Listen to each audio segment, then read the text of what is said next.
Hello everyone, my name is Rohit Singh Rathore, and today I'll be taking you through my journey as a summer intern for Glue Labs as a position of software developer intern.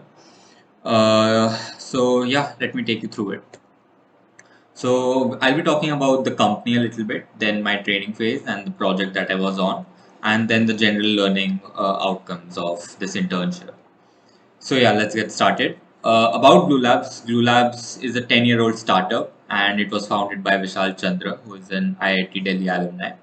It is currently an all-remote team because they're taking precautions against COVID, so that's always good. And then they're invested in all branches of technologies like AI/ML, cloud services, mobile, web, blockchain, you name it. Moving on to my actual experience, so let's begin with the training phase. The internship itself started around March 1st, 2022. And during this period, the interns were divided into separate teams. So I was personally on the Flutter development team as I was using Flutter at that time. Our training consisted of us initially building a mobile application in which we had to showcase the utility of the basic widgets that are in Flutter. And all these common widgets, after we were done with it, we would have a meeting with our lead Flutter developer. And if you had any doubts or queries, we would resolve them during those days. These meetings typically took place during Monday, Wednesday, and Friday because at that time we had university going on as well. So these 3 days were decided.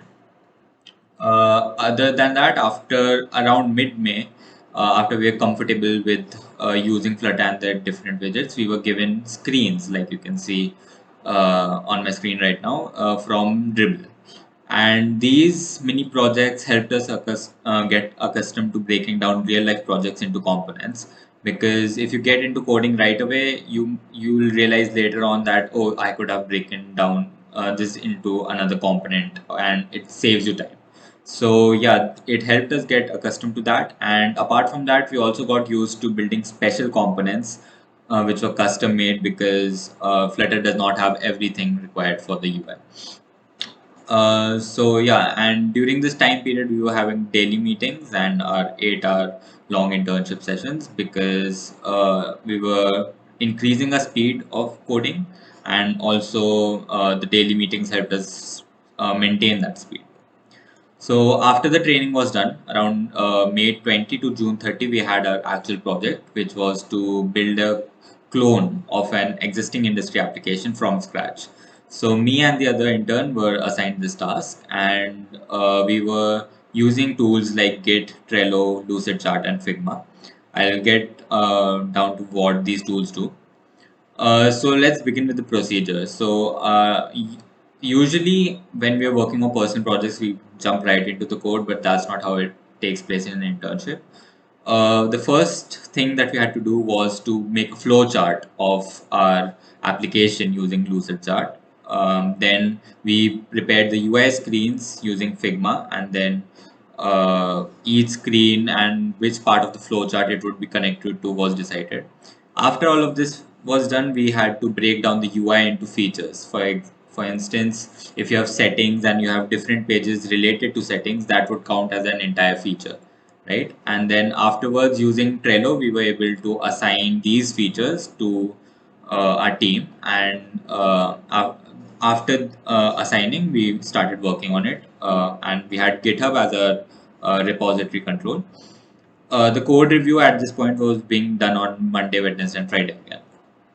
What I learned personally from this project was to, like I said, not to jump straight into coding, because when you break down the components beforehand and you try to analyze your project beforehand, there's a lot of time you can save afterwards.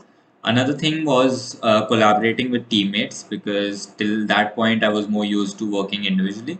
So learning how to read different styles of code and everything was also very helpful.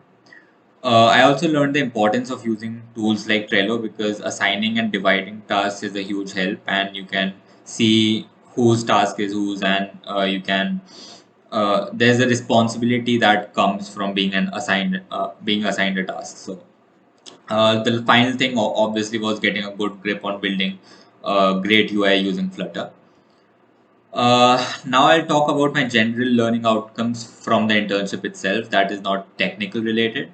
So apart from building my technical skills, the two other things that I thought were most important was working on my communication and then professionalism. They have a little bit of overlap because you have to communicate professionally, and to be a professional you have to communicate properly, right? So but they also have different features, I would say, that distinguish them. So let's start with communication. The main media of communication between the teams was Gmail and Slack. And to be an effective and professional communicator is extremely important. You do that by being formal and polite, so you avoid issues in the long run.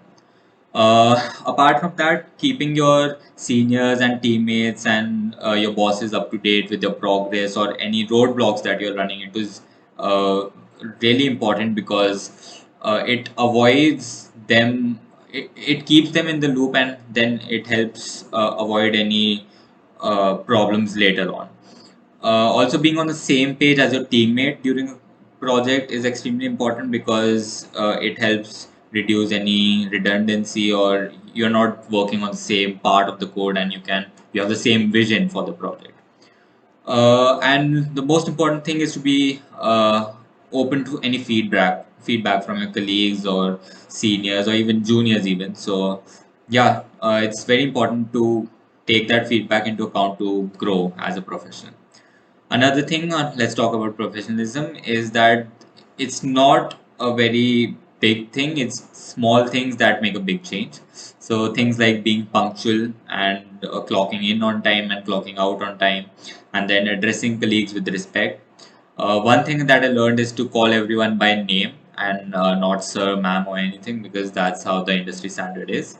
Dressing properly for meetings, and then not indulging in any workplace gossip, which should be a little obvious. And then when you're taking leaves, if in case it is possible for you to let them know in advance, it's a proper thing to do.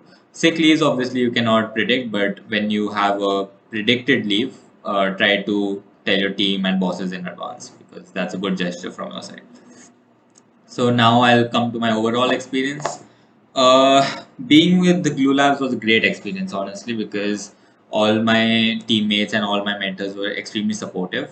And even though it was remote, there was a lot of camaraderie. And I really understood the value of interpersonal skills and owning up to my mistakes when I was making them, and most importantly, learning from them. So yeah, I would really like to thank all my colleagues at Blue Labs for making this a great experience, and I would like to thank Bennett University for also providing me this opportunity. Thank you.